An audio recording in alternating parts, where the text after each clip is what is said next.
Bismillahirrahmanirrahim. Qul huwallahu ahad, Allahu samad, lam yalid wa lam yulad wa lam yakul lahu kufuwan ahad. Good afternoon, everybody, and assalamu alaikum. I would like to welcome our esteemed chief guest today, as well as the audience here. Welcome to the panel discussion of Punjab, where we shall be discussing the climate finance landscape in Punjab and the challenges posed by climate change to Punjab, and how do we plan on scaling up the climate action. Now, I would like to tell you that the realization that climate change is impacting Punjab and causing devastating havoc and wreaking havoc in the region runs deep, which is evident by the top leadership that is present here today. So I would like to request Honorable Chief Minister Punjab, Mr. MOCC, to kindly come on the podium and enlighten us with his thoughts on the occasion. Thank you.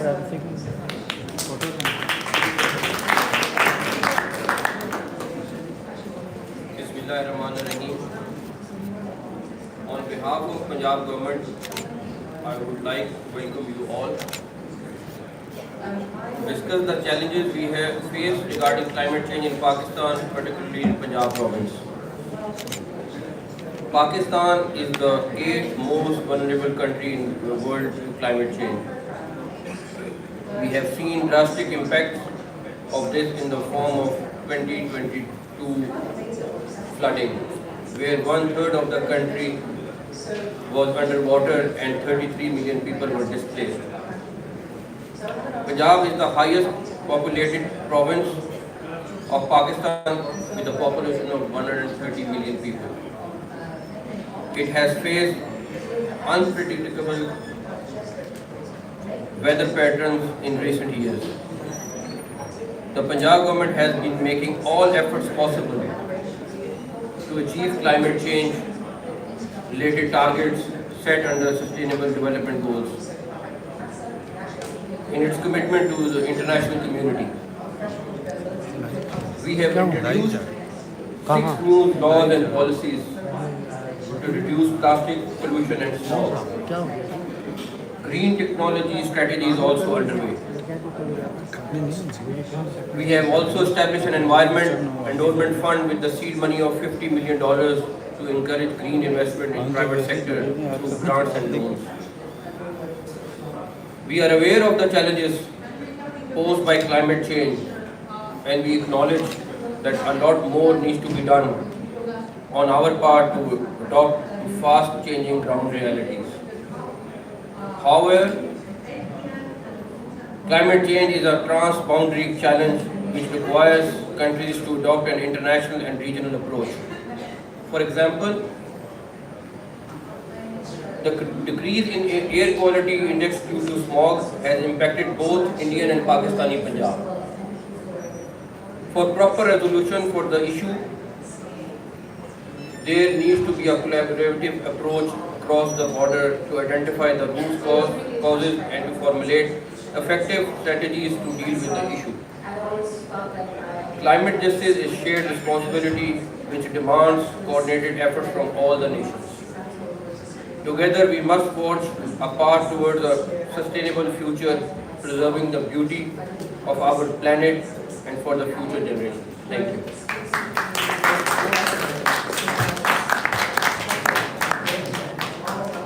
Sir, thank you so much for those insightful remarks.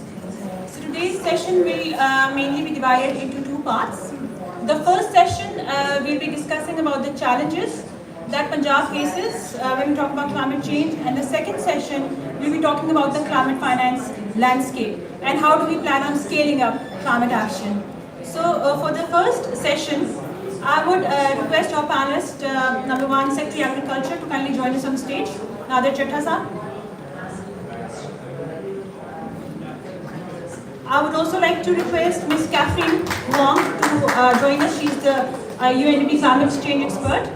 I'd also like to request your Ruda, Mr. Imran Amin, to please join us on stage for the panel.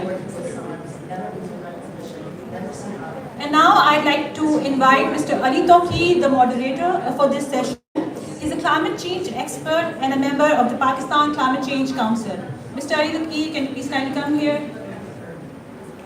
Sir, you may please join the panel here.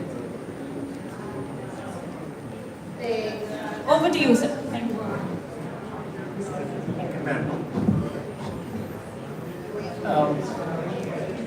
I just want to outline for everyone the purpose of this session is to develop a deeper understanding of Punjab's climate challenge, identify climate gap, the financial gap, and how we are struggling to meet that gap. Before we proceed, we would like to show you a small document. Go ahead.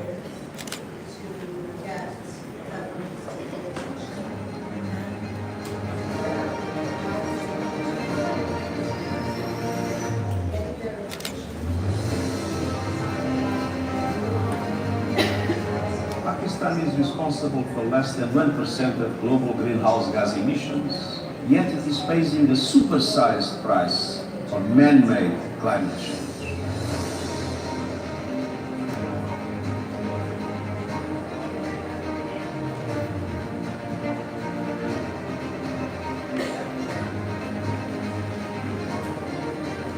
We have to talk also about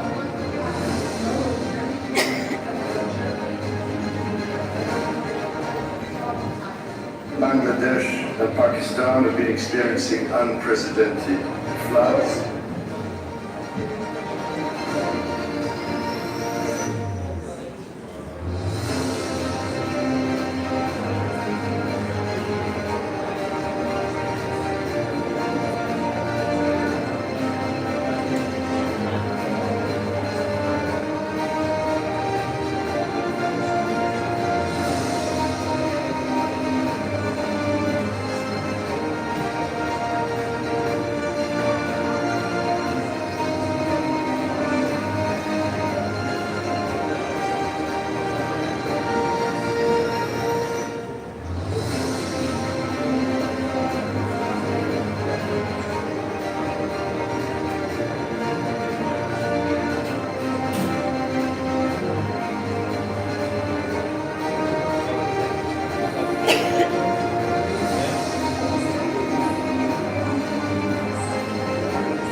Thank you. We have seen the complexity of our development agenda and how deeply linked it is with the climate change crisis. Just a sentence on the financial gap, those international participants who are not aware, a year ago we had a flood costing us over $30 billion US. And now the estimates are that in coming years, our budget will be, the budget needed will be a lot more, and we are looking at a deficit of $448 billion, and we'll have the resources for only $48 billion, and we need to figure out, and this is the exercise, to find out how we will generate $300 additional billion. And we are very fortunate with a very eminent panel today. With us is the Chief Secretary of the Punjab province, that is Pakistan's largest province, the most populous one and most prosperous one. And he is the Dean of Development and Climate Change Nexus in the province. So my very short question to you as the Dean of Development and Climate Change, how is climate change affecting your development agenda? And what is your vision for the future? Thank you very much. Basically, when we touch this subject, it is like that innocent is being punished. and we don't know when to begin. We are contributing around 0.9% to greenhouse emission, but we are one of the top 10 affected countries in the world. Because of these recent changes in weather, we are facing lot of floods, heat waves, and many other challenges. For example, as we have seen last flood of 2022, where I was also involved in the implementation, it was a huge loss. I mean, people talk about 5 billion, 20 billion, 40 billion, but there are millions of people who lost their house, animals, they gone below poverty line. We try to help them a lot, but even then the gap is large. Punjab is half of the Pakistan, 130 million people.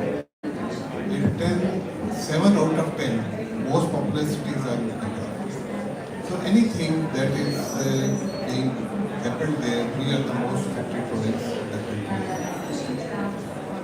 When we talk about challenges,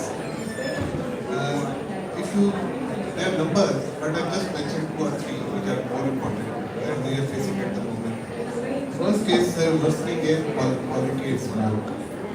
Lahore now stands among top 3 cities in the world, almost in the daily ranking. That is due to number of reasons. There is stubble burning, which is happening both in India and Pakistan, and once, even if we try to manage, we get a lot of smoke from the other side of the border. Then there is regular pollution and industrial pollution. The Chief Minister visited in this forum as well. He took up this issue almost 5 years back, and he put all resources whichever were possible to manage this. But unfortunately, the quantum is very, very huge. It has an issue of livelihood. It has issue of there is no alternate first of all burning at the moment. If we close the factories, people would lost their jobs. So there is a very critical balance that we are facing. And in this area, I think that there is a lot of investment is required. We need to have industrial zone outside the cities. We need to put a plant in every industrial unit where the vehicle can be cleaned. There is a sewer issues. I mean, there is a huge investment that we are looking for if we want to handle this issue.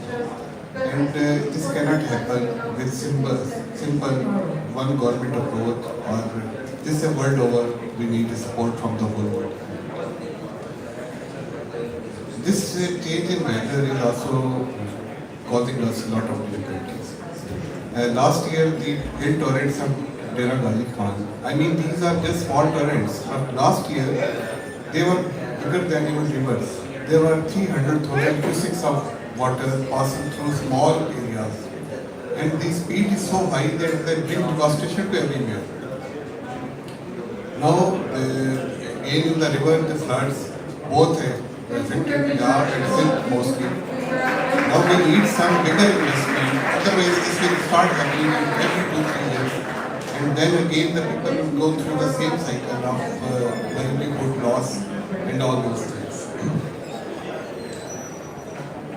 Heat wave we are also experiencing heat wave, which was unusual phenomenon. I mean, in 2015, almost 1,500 people died. So this heat wave is also, I will talk about agriculture, it is affecting every walk of life as well. Pakistan is, and especially the Punjab is mainly agriculture province, and this weather pattern, changing weather patterns are affecting us. There is a cropping pattern that are being changed. We don't have a seed to adjust to those cropping patterns. That needs a lot of research. Then crop fertility is another issue. Rising temperature and climate change adversely affect agriculture and crop yield. In the World Bank report 2022, From Swimming in the Sand to High and Sustainable Growth, the author have highlighted research which showed that in Punjab, for every 0.5 to 2 degree increase in temperature, the crop yield decreases by 8 to 10%. The climate-induced challenges in agriculture are a serious threat for our food security, since Punjab is the food basket of Punjab. Then again, all inputs for industry also come from the agriculture. then industry is also going to fail. So this is a kind of thing that we are suffering from all sides, and we need a wholesome approach, and that is only possible. We are trying to make efforts. I mean, Chief Minister is very keen. He is working on smoke. We added one holiday in a week. Then he holds almost twice a week a meeting on the issue of environment. He is trying to look into this rain, artificial rain, ground ionization, then what air filtration. I mean, he's exploring all those options that we are working with him. He's sending a team to Kazakhstan. We are working all the partners to suggest us some solution. And there are things we can do, and there are things that are coming from India. I mean, that would be a joint challenge. But again, these are all means which can reduce our problem to 5%, 10%. But if we really want to manage it, we have to look into our industrial units, our vehicles, and all those factors which are affecting our daily life, because population is growing at a large. And for that, I believe that we need a collaboration in research and investment. That is the only way forward, we suggest. And I am grateful for this platform COP28 for inviting us and giving us this opportunity.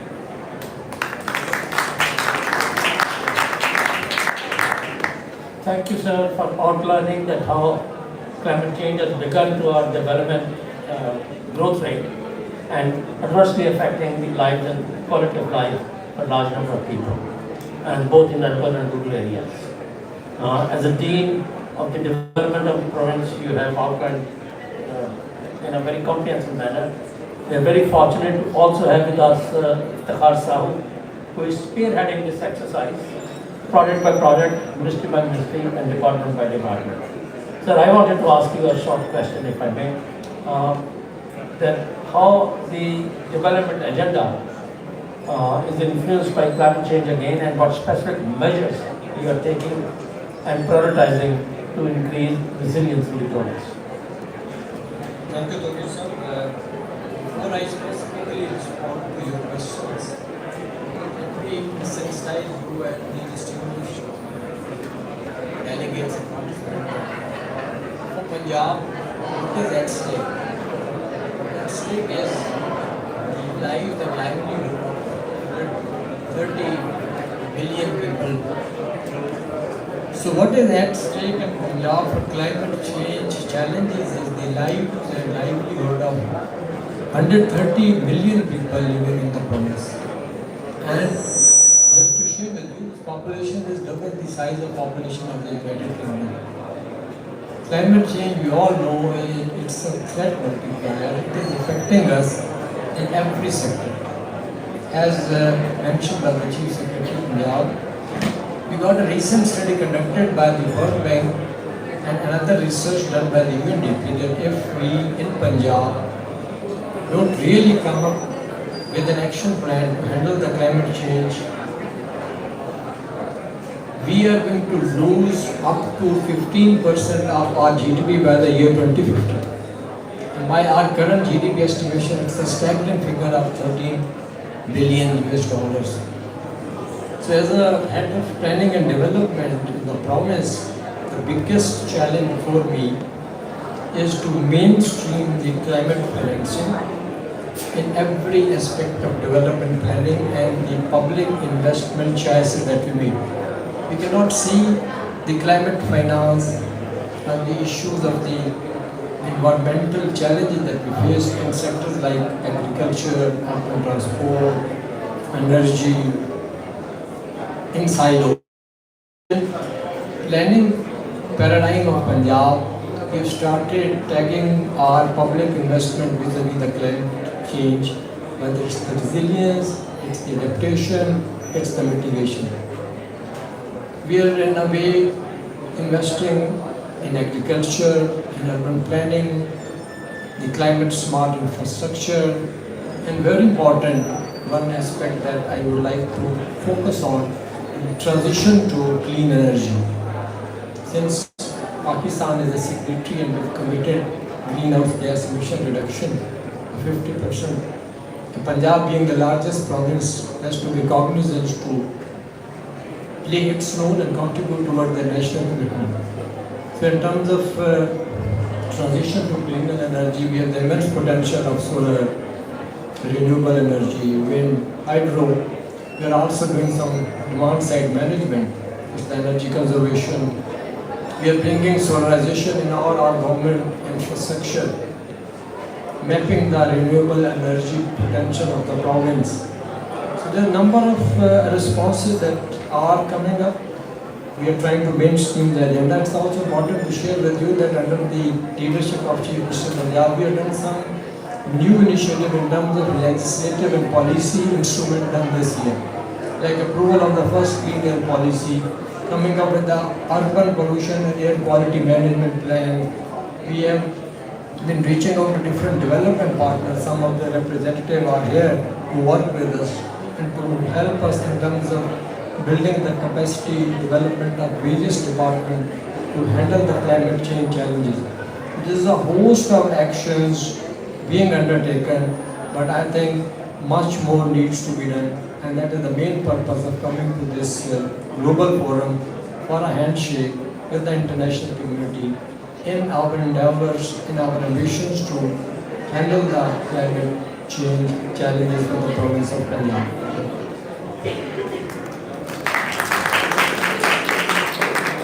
Thank you very much. And thank you, sir, also in particular for drawing our attention to that the climate challenge in Punjab is adaptation as well as mitigation. And through clean energy initiatives, you are addressing not only adaptation but mitigation as well. In terms of financial gaps, a recent study, CCDR, had highlighted that we will need $152 billion for adaptation and $196 million for decarbonization. These are large sums, and it's a very opportune time for me to reach out to Radha Chathasa, who has immense responsibility on his shoulders. Punjab is the mainstay of Pakistan's economy. It's the breadbasket of Pakistan, not only of the province. In fact, Pakistan's produce, you can find it in many Central Asian countries, including perhaps Middle Eastern countries. So he's our agriculture production machine in charge.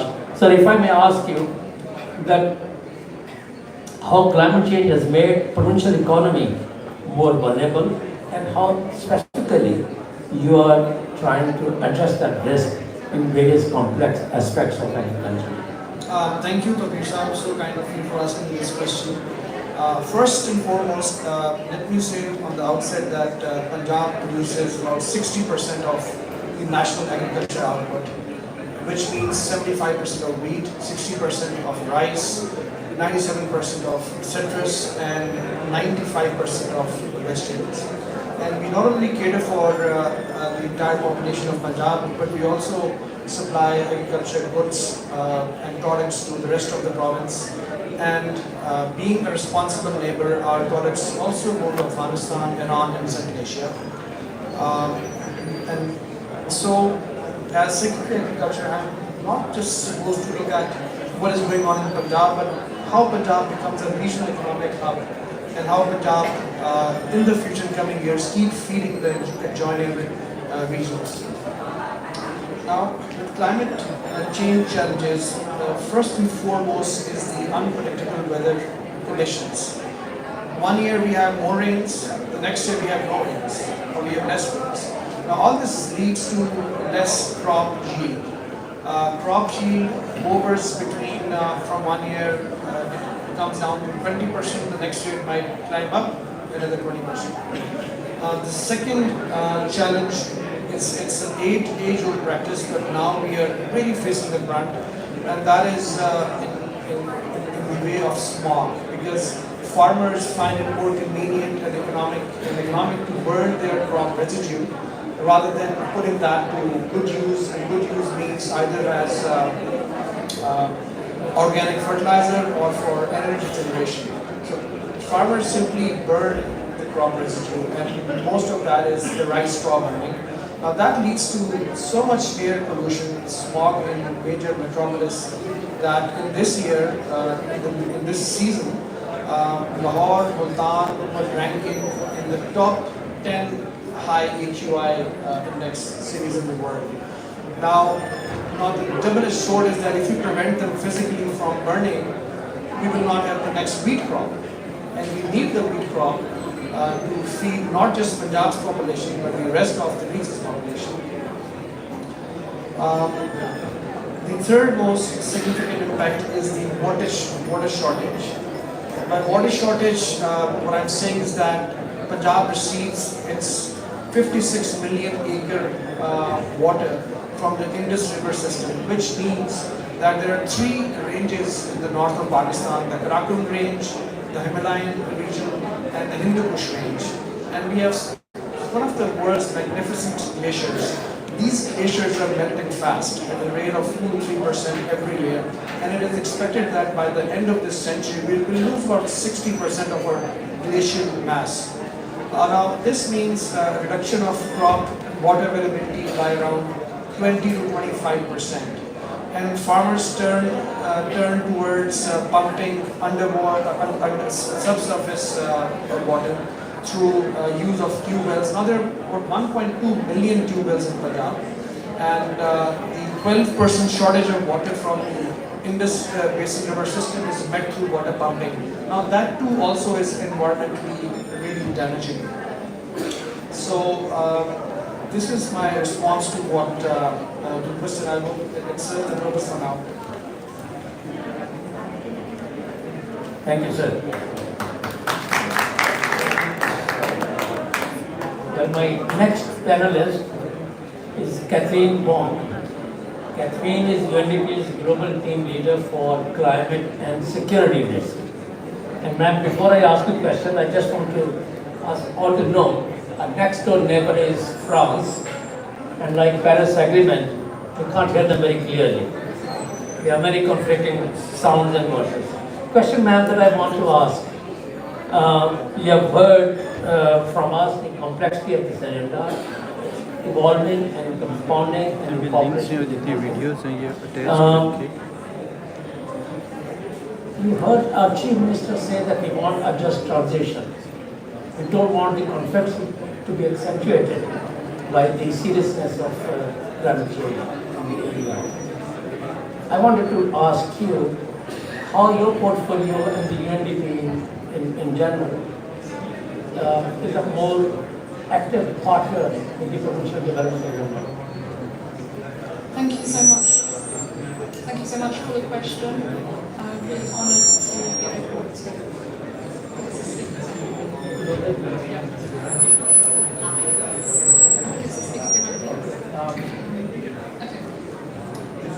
Okay, I'll put myself in front of the speaker. I think it's better, right?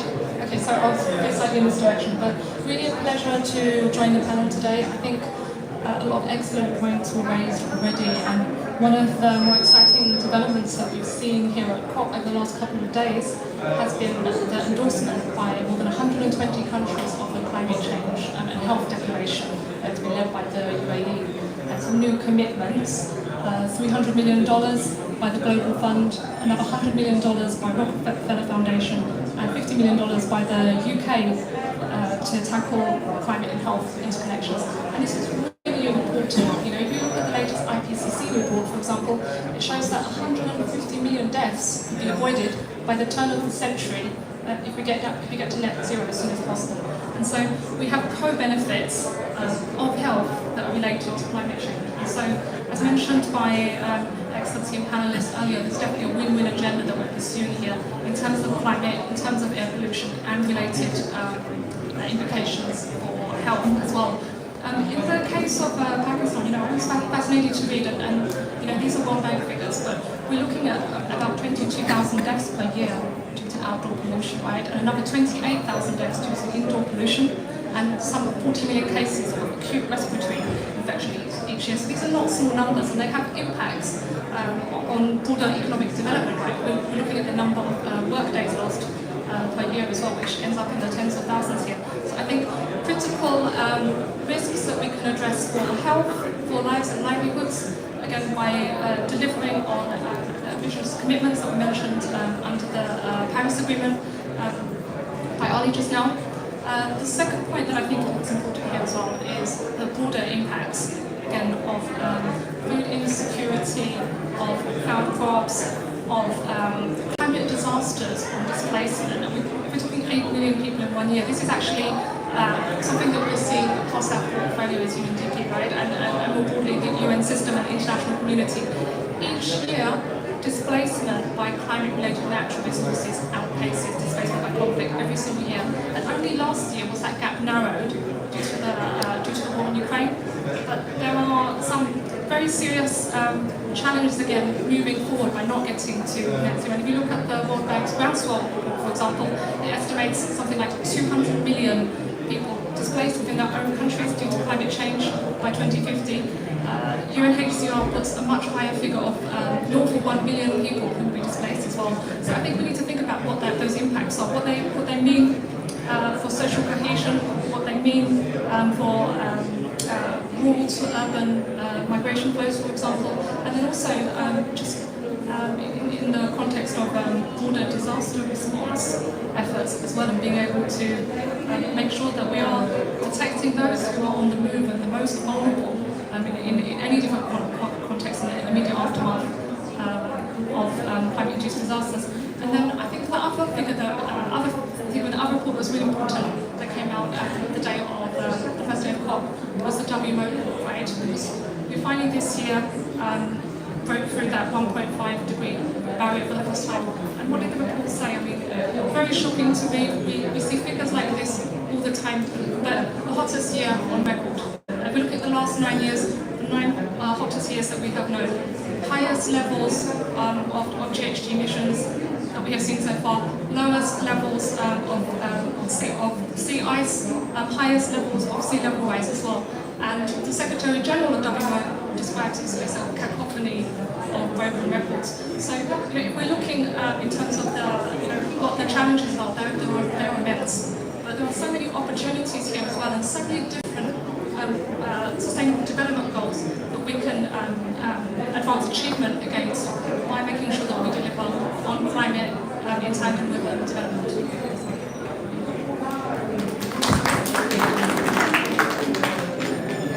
Thank you, ma'am. And thank you for highlighting in a very integrated manner the range of issues and options available to us and waiting for our decisions and action in partnership with you. And my final panelist is Imran Amin Sahib. Imran Sahib, you are implementing the largest real estate project in the province. How will it contribute to low emissions and climate resilient development?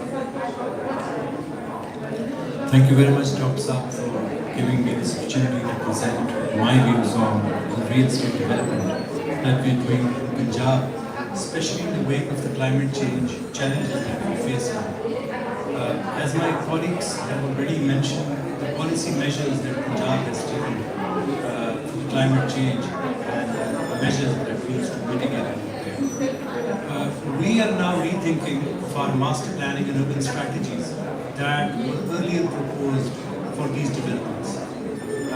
For instance, I don't think so we have a chance now but to go for a green and then lead sustainable structures, be it expansion of our cities or the remaster planning of our cities. So similarly, that's the first challenge and the first step that we have taken already. Since Islamabad, this is the first city that is being developed in Punjab, and this is based on the green principles. We have changed land use now, principally a lot towards now with the challenges of these climate changes. The river, once that used to go through Lahore and Shivapura, has now vanished, and now we are open up toward these flood threats that come now every year. So in order to mitigate these floods and then to keep this water as a reservoir as well, we have proposed 3 reservoirs over there. And we have changed with the help of our consultants, climate change specialists, whereas we have changed the banks now to earthen embankments to ensure that they are aligned with the environmental standards that we follow in our urban developments, and as well as it provide a clear river bank to the board as well. Now, in terms of the transport, which is an important aspect of our city, and that is the growing population of the whole towards north, we've included all our roads, which is of around 300 to 450 out of them, as a very clear mass transit line that we have already introduced in our master plan. Now, this master plan will act as a corridor for electric vehicles, be it train or buses that can be run over there. And this is where we need global support in terms of the technology transfer that we need in this urban development, especially now. We're already in just less than 1% of carbon emissions. But if we're able to reduce more by these practices, we're already on it. We've already done several studies to strategize and to look into this. What we need now is financing and the technology transfer that is required for our urban development. Forest cover is another challenge that we have over here. We have deforestation that happens in Pakistan very frequently, especially in Punjab. Around 7,000 to 8,000 acres of forest land has now been identified in our urban developments that we are converting back to forestation. And that also through the carbon credit that has been recently approved by the provincial cabinet and the worthy Chief Minister of Punjab. Now this would probably be the first carbon credit project that we are doing in Punjab now. And we'll further go on by converting the solid waste management, the landfill sites that we have around Lahore and in Punjab, by converting them again into solar and eco parks. So these are several strategies that have already taken place that has got the approval of the provincial cabinet and the Chief Minister. We're well aware of how the climate change is affecting Punjab. Inshallah, all our strategies that are being prepared are ready for it, less the support of the technology transfer and financing, as I mentioned. Thank you. Thank you, sir, and thank you all the panelists for drawing a sketch picture for us of the complexity of development agenda in the province. We know and we learn that how the cost of development is going up and up and up, and how meeting the SDG challenge is becoming more and more elusive. And now imperative it has become for us to find creative ways to fill the finance gap. Traditionally, finances was the federal responsibility, and provinces have a new role for them to learn and directly access international finance from different windows. There are new challenges emerging in terms of public-private partnerships. There are new challenges emerging in terms of mobilizing private sector fund, and then creating creative mechanisms to muster finances from multiple stakeholders in terms of blending and leveraging and so on and so forth. It is fairly possible. I'm personally very confident that the existing portfolio can be multiplied 5 times by mobilizing and leveraging what we have in a short period of time of 3 to 5 years. With that kind of optimism, I want to now formally request my colleague to begin the next session.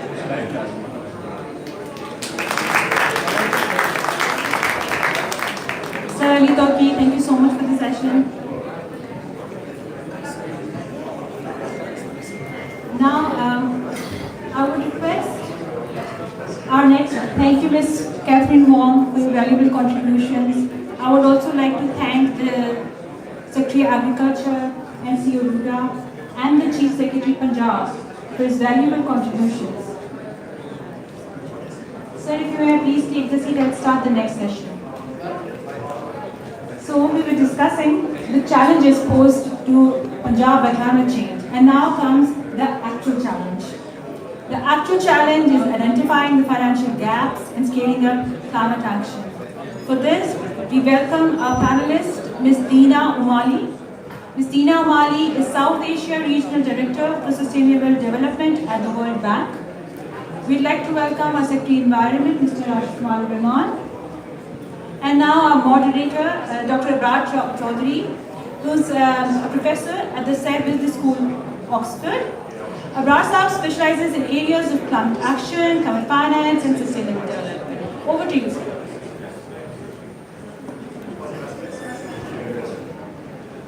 Thank you so much, Sabah, and welcome everyone. It's a real pleasure to have you here. Today's day is multi-level action, and so really hearing from what's happening on ground becomes extremely important.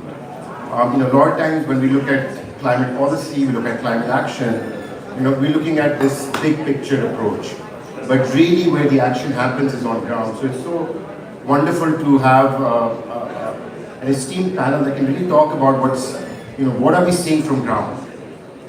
But before I start that, I just wanted to maybe highlight one thing.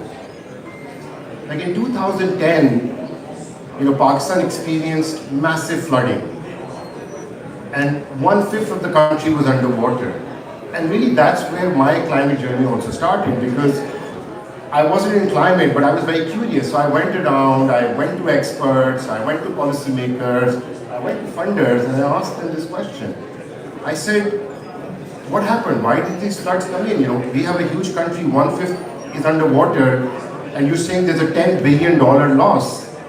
And the answer I got was that this is a flood of a century. It's not climate change, it's an anomaly. And we can't prepare for these disasters. And we all know what happened 12 years later, 2022. 1/3 of the country, $30 billion loss. And I think the stats try to come in. So we know that this is not an anomaly. And the action really needs to happen on ground.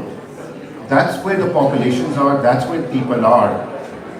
And one of the key barriers that we have here is climate finance.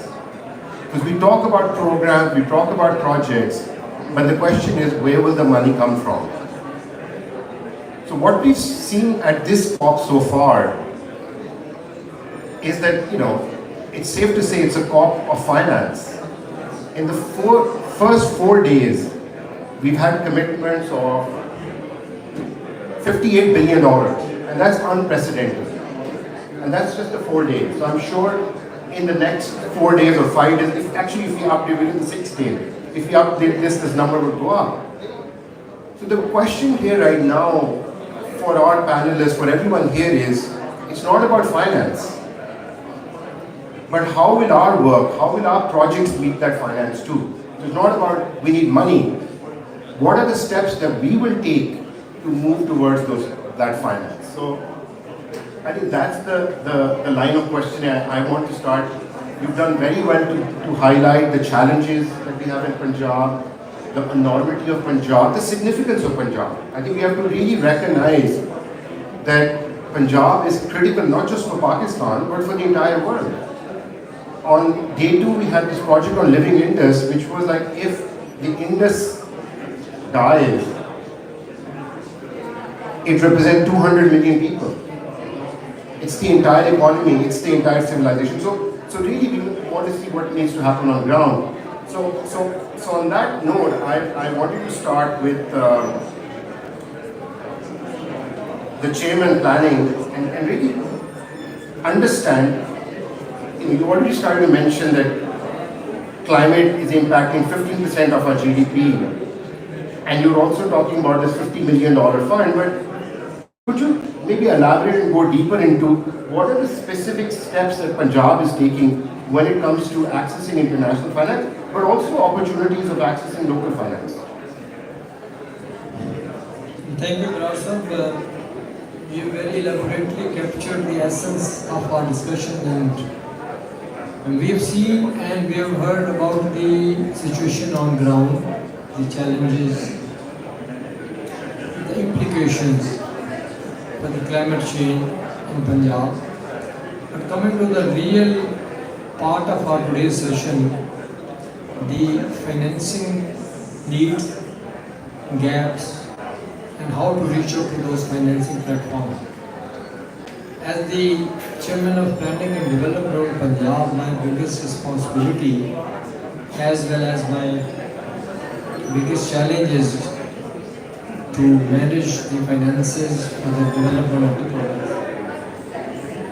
Now we have seen different estimates, different studies, putting different figures to the financing needs for the province of Punjab in terms of responding to the challenges. One figure that a recent Asian Development Bank research study puts on record is that Punjab needs by the end of 2050 an annual investment of 15 billion US dollars. A province which is spending at the moment up to 2 billion US dollars on entire development program of the province, province of 130 million people. If we want to grow, and if we want to grow with a decent 6 to 7% growth rate on a sustainable basis, maybe $15 billion annual investment is the minimum price tag.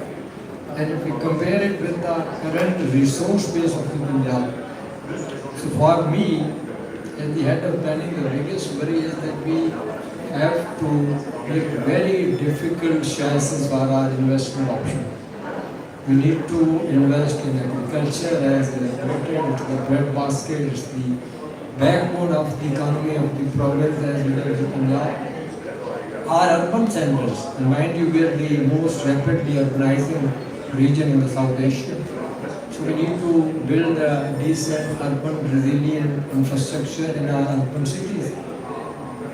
For decarbonization and transition to cleaner energy, we need to invest in renewables. For all this, we need to have funds. I'm also very cognizant that I will not be having the public finances to match the needs. And maybe they are under great stress because of the macroeconomic situation and the economic challenges that my country is passing through. So the only way forward and the option left is to move for the alternate innovative sources of financing. And that doesn't come from the public resources, it's from the private resources, it's from the global kind of climate financing funds and platforms created. But for that we have to do a lot of groundwork at home, especially for Punjab. So we have to develop the technical capabilities of our departments to design the projects that can meet the criteria for those financing avenues where we need to reach out. We have to train our departmental human resource. We have to design the private-public financing partnerships, how to leverage the private financing, not only globally but also to reach out to the public and private partnership first within our own country. The private financing available, the banking financing that we have at our disposal, we have to reach out to those platforms, and then we have to reach out to the global fund. So in Punjab we are now working. We have established a dedicated climate finance unit in Planning and Development Board, a team of professionals, and we are trying to now develop partner with private sector universities to create an alliance to work on preparing Punjab for reaching out to global climate related funds as well as carbon credit markets under the overall policy framework of the government of Punjab and the government of Pakistan. These are some of the action, some of the preparatory steps that we are doing at the moment, because to reach out to different forums, we are also in the process of accreditation of the Planning and Development Board for the green funding, trying to also reach out to the international agencies which have been accredited for these financing platforms and working with us. This is just a brief summary of our actions and preparations to look for innovative financing for meeting the huge unmet demand of the climate financing in the province of Punjab. Thank you.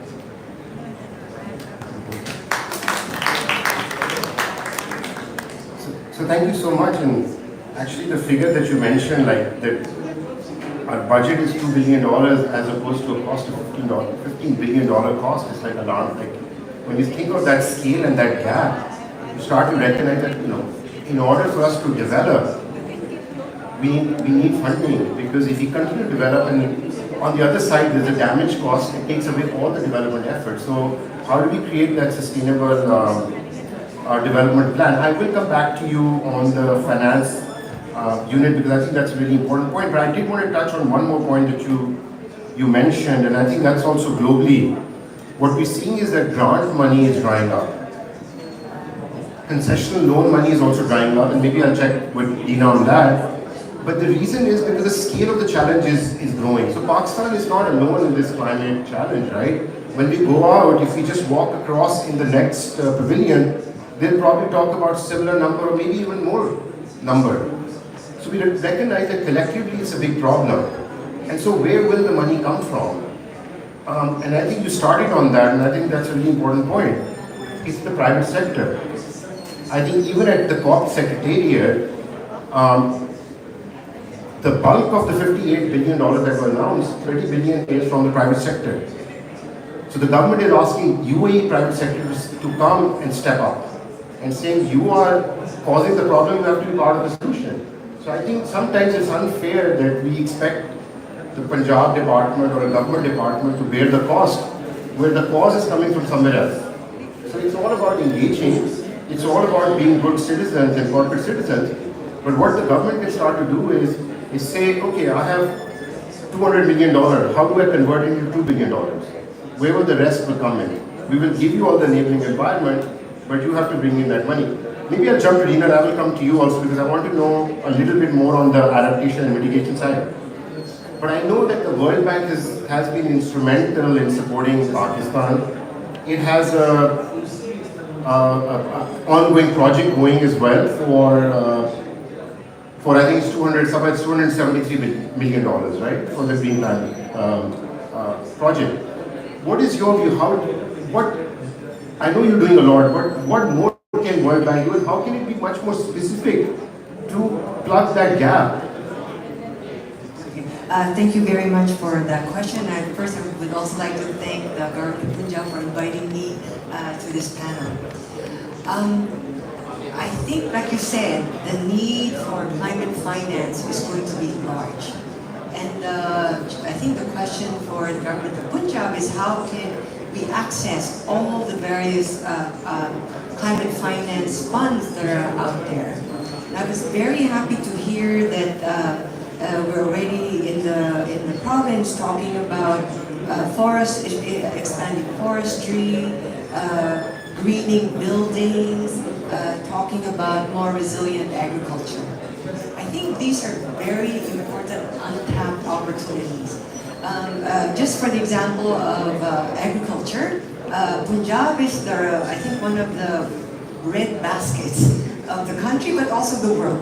Punjab is one of the biggest producers of rice. I understand 5.5 million tons of rice last year. Now, people are not aware that rice production also involves a lot of methane emissions. And because of the way it's grown, but it's also in the way the farmers fertilize. So you get methane emissions and you get nitrous oxide emissions. So we've had experience in other countries where we were able to reduce that emissions. So for example, in Vietnam, we worked with 150,000 farmers in planting rice in 187 hectares. And with the adoption of better seeds, better water management, and reduced fertilizers, it turned out that farmers could make money. Their profit increased by 30% because you reduce your cost. At the same time, we were able to reduce methane emissions or greenhouse gas emissions at 8 tons per hectare. And so overall, they were able, in this 187,000 hectares, able to reduce 1 million tons of GHG emissions. So now we're working to sell those credits. and the idea is through the Transformative Carbon Asset Facility, they will pay $10 per ton of emission reduced. So that's $10 million per year. And in 5 years, that's $50 million per year. And so given that rice is so important to the economy of Punjab, and I think the Department of Agriculture is already doing so much, why can we take advantage and measure these emission reductions so that money can also come back to the ministry and also the farmers, because they're the ones who generally take emission reductions. We can do the same with livestock. I think Punjab also has like 30 million cattle, where there are also emission reduction opportunities, methane emission reduction opportunities that are also eligible for this carbon payments or carbon credits. One can do the same with solid waste management. Actually, we're working with the Punjab Rural Water Supply and Sanitation to also get credits from emission reduction for more efficient water delivery, use of solar energy, and one can do the same for solid waste management. And so it's kind of the opportunity waiting to be taken advantage of. And what's quite important then is to develop the systems to be able to measure these emission reductions, which is what we call the monitoring, reporting, and verification systems, to bring back, I think, these untapped opportunities for the province.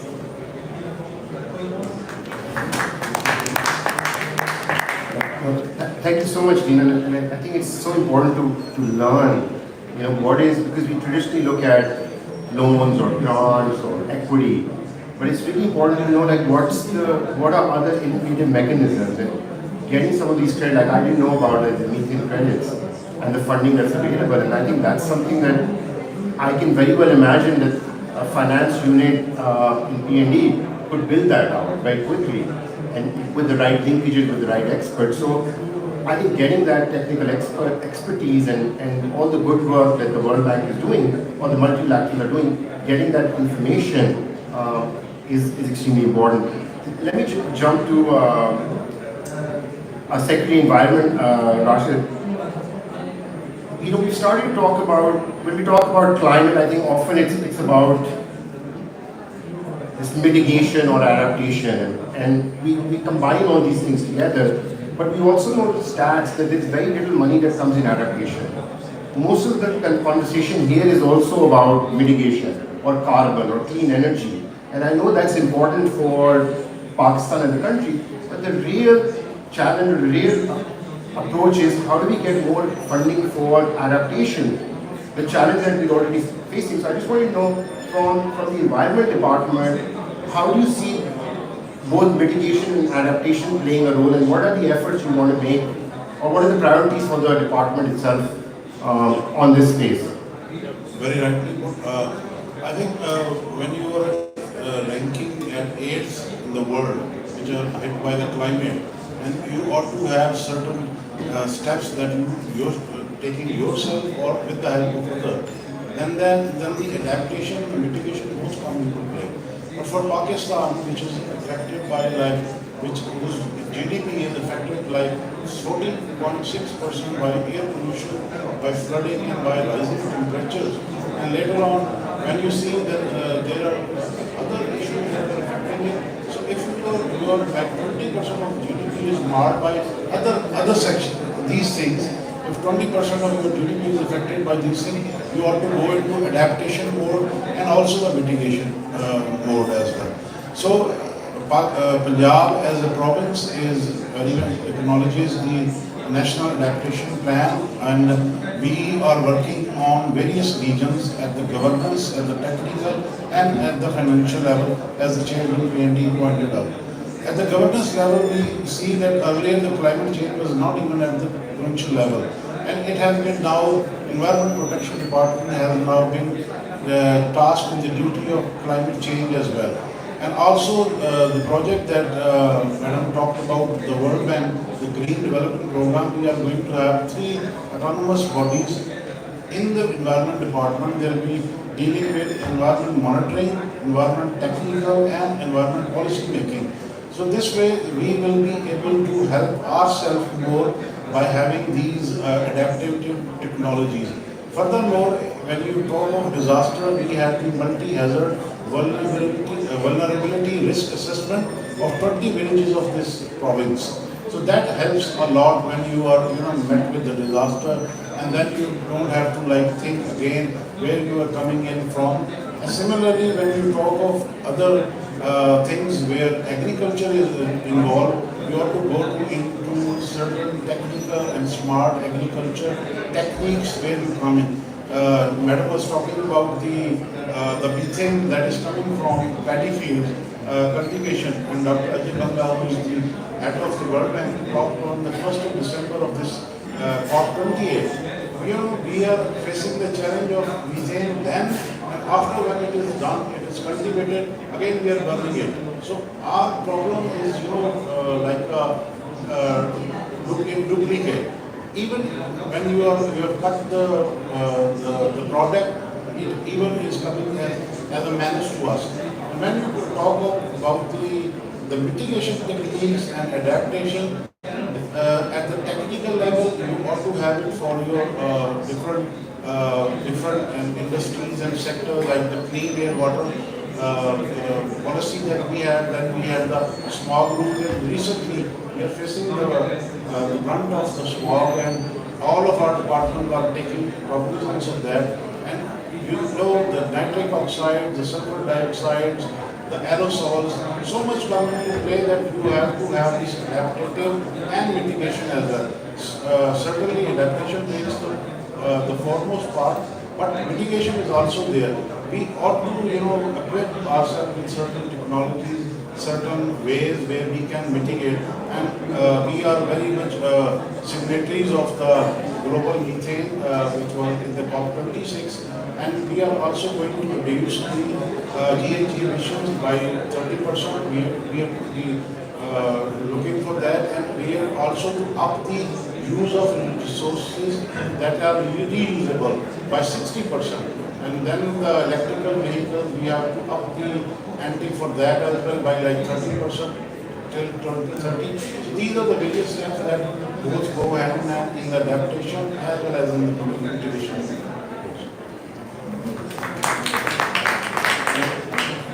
Thank you so much, and honestly, it's very heartening to know that there are so many solutions already out there. So it's not that we are all working and trying to figure out. We do have the solutions. We do have all those strategies that are in place. Actually, a few years ago, I did some work on climate smart agriculture. I created the Punjab and Pakistan profile, just talking to experts and finding all those strategies. And one of the biggest lessons that came in that there's so much already that's happening on the ground.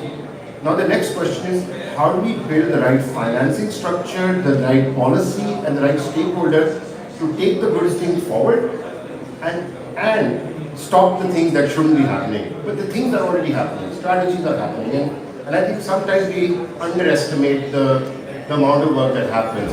But Chief Secretary, I wanted to come to you on one because you sit in a very, very critical situation or position where you can see all different parts. And we've had many secretaries come in, and one key thing that always is not just criticism for Punjab, but criticism for any local initiative is coordination.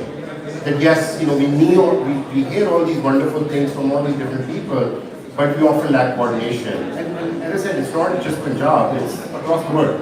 I wanted to get your view, how are you going to build the right coordination, collaboration, and what would your thoughts be for everyone to actually learn from Punjab in building some of the coordination efforts? Thank you very much. I think this is a key thing for any government department or agencies or organization. And we have learned that there are areas where we have a better understanding and we have a very clear way forward. In those areas, it is very easy to coordinate people, to convince people, to create stakeholders, to coordinate things. But the area that you are talking, we are just at a starting point. I mean, this carbon credit thing, forestation, getting carbon credit, getting funding, working with World Bank, even achieving their DLIs, buying electric buses, running those buses, their business models, bringing electric motorcycles, shifting industries from the urban areas, using animal waste bringing animal waste to energy. I mean, there are hundreds of areas where we have just started. The awareness is there, and this is, I should be very frank, this stubble burning or smoke in the more, that has actually changed the whole mindset of everybody. There was a kind of awareness before that as well, but the push was not there. Now with this smoke element, I mean, half of the Punjab is affected. People are going through respiratory diseases. You cannot sit outside. I mean, in such a nice weather, when you have 18-20 degrees temperature, but you cannot sit outside. You have put filters in your rooms. You are wearing masks. The people in Punjab or Pakistan, they are not well aware of these things before. So there is a serious kind of issue, awareness among us. And I don't think that now way forward would be any difficulty. Chairman PND, Chief Minister, they, myself and all secretaries, we are very well aware. The difficulty is that we are not finding a right kind of solution. Still we are searching for solutions. And here, the World Bank or your institution or all international institutions, I mean, we're still struggling to find out that what is the major cause. I mean, all are causing yes, different kind of pollution. But what is their percentage, which is affecting more, which can be handled easily? These are the questions that Secretary Environment is at the moment working. So I don't think that coordination would be an issue. The Federation Secretariat is very well organized. Their Secretary is Minister, Chief Secretary and Chief Minister. So coordination won't be an issue. We just need to know the proper causes and proper solutions and way forward on that. And I think that would help.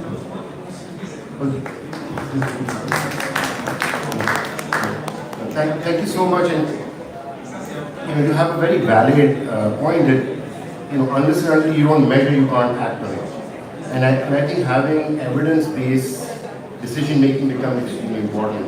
And we've seen that in the past many countries have wasted a lot of precious resources because they weren't focusing on the right problem, and I think we need to spend more time articulating the problem as well. Often we jump to solutions and we say, okay, we see something and we're like, this is the solution. And I think that we have to, I guess, pull ourselves back a little bit and say, let's get the right, as you point out, let's get the right evidence, let's get the right data, and let's find the right partners who can support with us. I think the solutions are there, but we need to be a little patient. I'll do a quick round of 1 or 2 questions, but I do want to open it for audience. I know we're at 20 minutes, but I know I want to bring audience as well if they have any questions. But I just wanted to ask Haris Sahu just one question. When you started on this climate finance unit, and I think that's a great step, but could you give us a little bit more about the vision? What do you expect the climate finance unit to do, and what would be its goal? And how can we all support you in that as well? I think we are coming back to the core issue. We all know that there are global commitments. We all know that there are global funding platforms available. For a country like Pakistan and a province like Punjab, I think first of all I have to put my own house in order, and I have to develop the capacity to make the indigenous solutions, develop and design the project as per the local condition, trying to develop the capacity of my department. Then I have to develop the partnerships with the financial institutions, partnership with the academia, with the local financial institutions. Because as earlier mentioned, our financing challenges, financing gaps are huge. We have taken the first steps, we have created the units, we are creating the partnerships. We want to leverage the financial institution and public finances available at home. We reach out to the global fund. Just sharing with you some of the innovative financial model that government of Punjab is practicing. Like for supporting our agriculture farmers for making the transition to agri-mechanization, we have developed with the help of the local banks, the financing arrangement for the concessional financing where the government is going to take up the cost of bank financing. Similarly, for the industries, and mostly we are 80 to 90% of the small and medium industries for the transition to cleaner technology and energy efficient machinery. A similar kind of model is being developed. But for reaching out to the CGM, Global Environmental Facility, Adaptation Fund, Loss and Benefit Fund, we need to start working very professionally at the moment. We have created a studio for this purpose that we need to get the accreditation. We need to reach out to the institutions which are already accredited and which are working with us at the development partner. So I think this future of our development financing is how effectively and how professionally we prepare ourselves to be eligible technically to reach out to the different financing forums available at home as well as abroad. This is a step in that direction, but I believe that much more needs to be done. Thank you. Thank you. Maybe quick response from you. Maybe support. World Bank looks at so many different countries. Here we are saying the motivation is there, the coordination will be there. We understand the problems. We know what some of the solutions are. What would your support, not just financial, what would be your support and advice in how to scale and build this real world-class finance unit that can access the funding that's available across the world? What would you offer? I think having climate finance units is very important. Want to even look at where the challenges are, like we did for emission reduction opportunities, and then develop I would call the business proposal that we can then submit to the different funds. For example, the World Bank announced this global methane fund during the COP that's supposed to target emission reduction, methane emission reductions in rice, livestock, and solid waste management. So the question is, how do we package a proposal then to say, well, this is our project and our plan to achieve, let's say, 5 million tons of emission reduction or methane reductions, and therefore we want you to support our program. So I understand they will support 18 countries in the first year. So how can we help you make Punjab the first in line in terms of this new fund? Perfect. Well, thank you so much. And I think we have the challenges, but also solutions available in this room. And I think it's more about having that conversation, coordination, but as you said, having a specific unit starts to help because you become focused. Let me get to the audience. I know it's thinned out a little bit, but any questions here? Yes, please.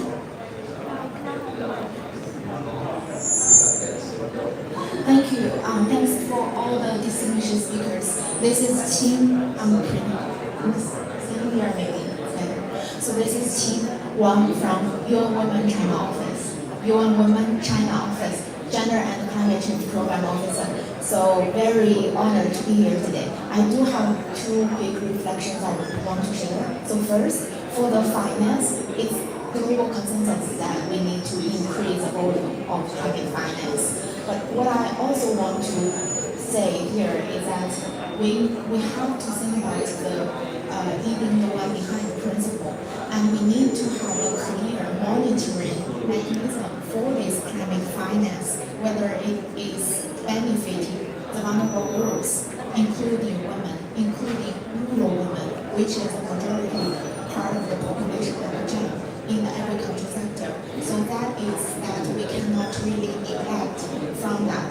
And another point is that we actually can build up boost the economic, the GDP through empowering women, through supporting them to have the green jobs, or to support them to have the climate smart agriculture agriculture and technology through supporting them to go into the STEM sectors.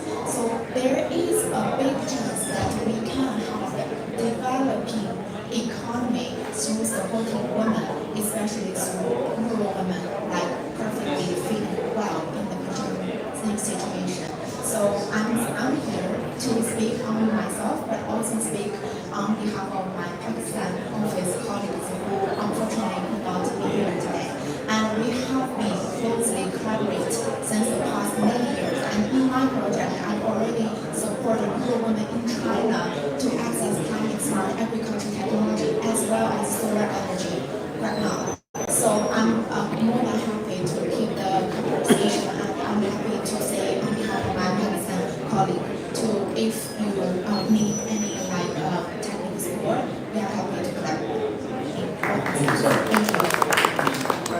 Thank you so much, Nat. Does anyone, I don't think there was any specific question here, but I think we do appreciate this help and this support. Maybe we'll take that question. There's another one question behind. But I just want to say, yes, I think gender is extremely important and every stakeholder is extremely important. I think bringing those voices in, I think ensuring when we're working on those plans and your department, your work people needs to come in. So many thanks for your support. Hi, I'm from the Philippines, the Earth Savers. I'm here because a Pakistani colleague in the Climate Institute was working with us in the Philippines. And very early on, before all the raging floods hit you, we had a study done by the Climate Institute, which was supported by ADB and my husband, who was Senator in charge of Environment. An 8-country study of the most vulnerable in Asia, and on top was, besides the Philippines, was Pakistan. And so he called for leaders forum, and he insisted on having Benazir Bhutto to come because he saw what was going to happen to Pakistan. And luckily we were able to get her. She came and we forged what we call the Manila Declaration for the Protection of Small Island States and Archipelagic Countries from Climate Change. It was submitted in 1995 in the first COP in Berlin. We joined there. We'd like to put into the table, truly we need the financial push, definitely. But there is a gap in cultural communications. May I just say, your panel was so good, but it is about, 100 people plus those who are online. In our country, that happens. They have all kinds of studies and among themselves. It's incestuous. You have to reach every sector. Everybody is saying, don't leave anybody behind, but the vulnerable groups do not understand the climate science. They don't know what is happening. They are not informed effectively to engage them, to motivate them, to take action for themselves, and to be in partnerships. So, we wish to say, and would like to invite you, we're having a forum to push for the cultural SDGs resilient education. To hit the people on the ground, you're talking on the ground. If the farmer, if the fisherman, if the driver of the transport ships are not aware of the household help, and even in their cooking and everything, you're not going to accomplish what you want. So you cannot leave communications. And it's always absent. There's no money from any of the banks to say about culture-based education on climate or SDGs. The SDGs in school, they just memorize. Okay, SDG 1, no to poverty. So what is no to poverty? How are you going to rise above this poverty? So please consider culture. We are artists, but we don't want to take from the money for loss and damage and everything. But we'd like to find out if your government will support a proposal we are initiating. There is such a thing as a debt for culture and education SDG swap. We need that, and we will mobilize artists, teachers all over the world to hit the spot, the conscientization, the enhancement of the mind to change values, attitudes, behavior, so that we stop violence against mankind and Mother Earth. So there's a World Bank here. Her name sounds Filipina. I don't know if she is. I hope we can reach you because we go through the agony of this thing, doing everything for culture as the instrument, the catalyst for relevant education. Your cultural initiative is to fund the entertainment stars as your recreation period when you have events. So please consider it. Debt for SDGs culture education swap. A very, very valid point, and I think that's at the heart of any development. That we, the whole notion is about equity, making sure that we focus on the most vulnerable, and I'm sure we will take on your excellent offer of saying how do we start to think about culture. It's implicit, but I think what you're doing is helping us think about being split. And if you come to Pakistan, you'll see so many different cultures, even within the Punjab. I don't know the number of languages or the language of ethnicity, but we represent one province, yet we have a lot of different requirements. So thank you so much. Let's take the last question. It's almost our time, but yes, please go ahead. Hello, Assalamu alaikum. My name is Shajia. I'm a policy associate with Climate Finance Pakistan. I firstly want to commend you for all the insightful information you've given as to the actions of the government. So, Dr. Brown, you talked about the need for capacity building. Lisa talked about the climate finance unit that will be used to access the funding that Reena ma'am was talking about. My question is that capacity building is not something that happens overnight. It is the assumption that if a university freshman is introduced to these concepts in their first year, it will take around 4 years for them to build that capacity and then to graduate into the workspace where they will be able to actively contribute to the country. My question to the Planning and Development Department is how are you coordinating across ministries and local universities to ensure that young Pakistanis are given the kind of capacity that they need to actively contribute to this climate finance? Thank you. Who would like to take this?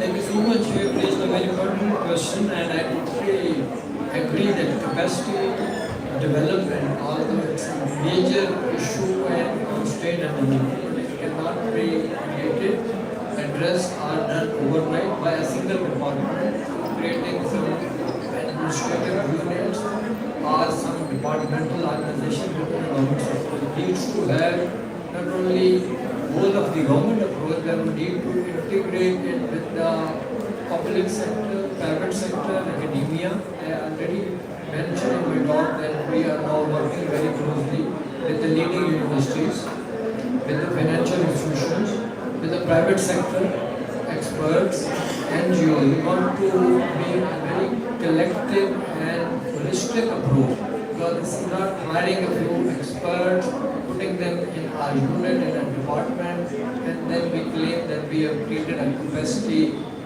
handle, to address such a huge challenge. I totally agree, and this is also our approach at the moment, to work with all the actors, stakeholders, most importantly outside the government, for collective action and collective preparation to handle this challenge.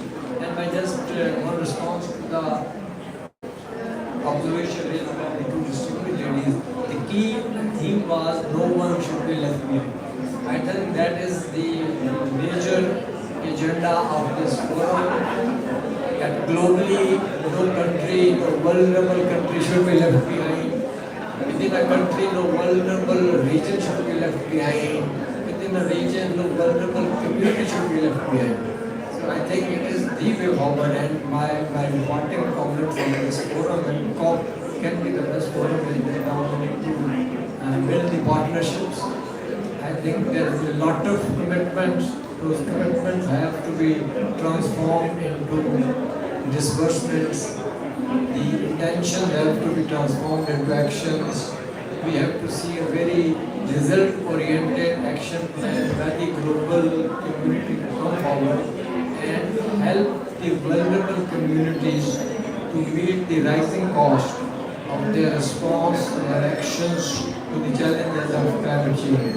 And I again would like to express my gratitude to the organizer of this session, all the distinguished moderator, panelists, and the delegate for joining us in this session. Thank you. Thank you so much, sir. On that note, okay, let's go.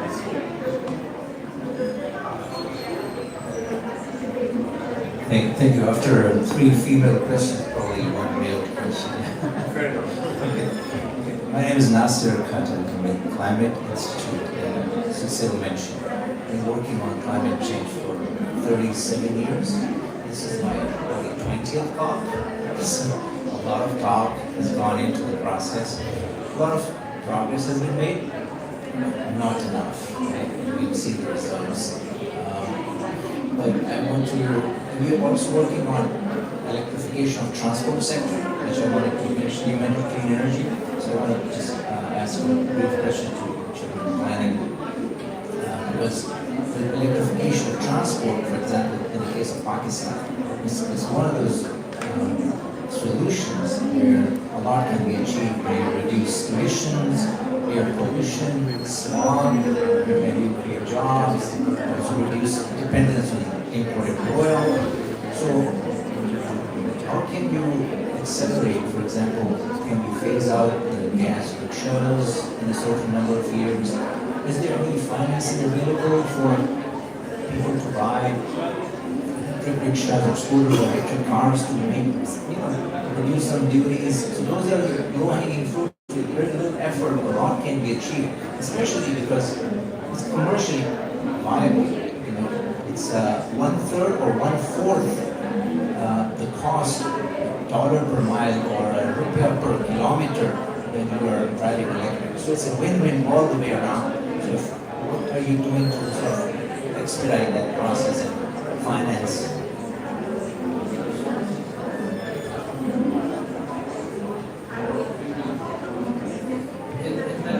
Time, my very quick response is that you're very right. We in the Punjab are doing a number of actions to make a transition to the electric vehicle. Number one, the government of Punjab under a World Bank funded Punjab Green Development Program is now moving for the electric buses to be used as a preferred option of urban mass transit system, and we are introducing it in the city of Lahore, and likely to introduce other major urban centers where electric buses will be used as public transport. Government of Punjab has, and also the government of Pakistan has announced some incentive for the electric vehicles in terms of taxi registrations, and people should be encouraged to move to the electric car, the electric vehicle. We are also promoting the electric bikes.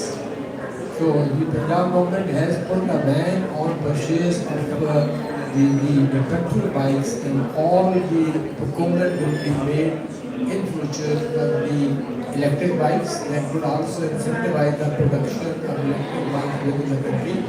We're also coming up with soft financing for the students, for the office workers, and especially the female office workers to purchase the electric bikes for their preferred mode of communication. We are very cognizant and working on a number of programs, initiatives, especially to make this transition to electric bikes, electric cars, electric buses financially sustainable for the intended beneficiaries. Thank you. Thank you so much. On that note, I don't know if you had a chance to go to the green zone. There is a Pakistan electric bike startup there as well. The challenge was it's quite costly, so the whole idea is how do we bring the right cost down, and I think some of those initiatives really have. Let me sum this up because I think we're out of time. First of all, thank you for all the panelists for your time. Do stay, we want a picture of the joint group, but thanks a lot. But my quick, there's a lot to talk about here, and I think these are ongoing conversations, but if I pick some of these quick conversations, we have to recognize Punjab is a huge country in itself, if we think about it. In terms of population, in terms of economy, we can't just label it as just a province. And so with challenges also comes a huge amount of opportunity. This transition, what we see, everyone's talking about this big transition, that whether it's electrification, whether it's food, whether it's other sectors, that transformation will create so many new jobs, so much new talent. We talk about green talent, and we've met a lot of young people, and I tell them, become climate specialists, learn this talent. I've been speaking to universities and teach climate because that's what's needed. We have experts sitting here, we have government officials sitting here saying this is the talent we need. So we don't need just management professionals or doctors and engineers. We do need them, but we need climate people to come in as well. So there is going to be a huge amount of opportunity. I think businesses have to play a big role. We've heard about businesses, and my ask to businesses, it's time to take the risk that you had to. This is the time. If ever you had to take a risk, this is it. But it's also not a risk because this is where the next billionaires will come from, the unicorns. Like I did a climate report, just in the last 5 years, we had 63 new billionaires coming in. It's not going to come from tech, it's not going to come from textiles, it will not come from conventional industry, it will come from climate. So having those solutions is also good for your business. And we say what's good for business